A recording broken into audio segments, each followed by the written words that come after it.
আমাদের কলা গাছে কলা পাকছে, ভাবতেছিলাম কয়েকদিন ধরে কাটবো কাটবো, আসলে মনে থাকে না, আর বৃষ্টি চারিদিকে, তো গাছেই কলাগুলো পেকে গেছে।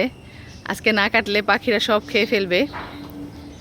গাছটা ভেঙেও গেছে মাঝখানে, আজকে কেটে ফেলা লাগবে, আজকে এক্ষুনি।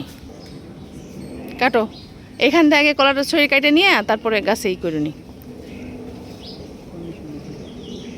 ওখানে হ্যাঁ ধরে নাও, বেশি কলা নাই তো। ওই যে নেট নেট দেওয়ার কারণে কলাটা পড়ে যায় নাই আসলে। এটা বের করবে কিভাবে কো?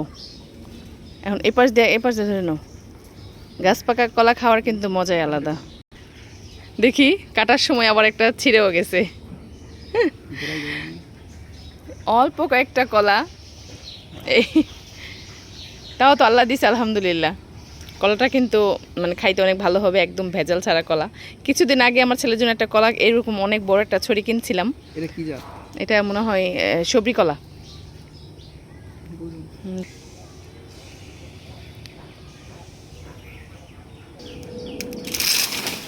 আসলে কলা কাটা শেষ হয়ে গেলে গাছটাও সাথে সাথে কেটে দিতে হয়, যেন গোড়া থেকে আবার নতুন গাছ ওঠে। কলার এই একটা মানে বৈশিষ্ট্য যে কলা কাটার সাথে সাথে গাছটাও কেটে দিতে হবে।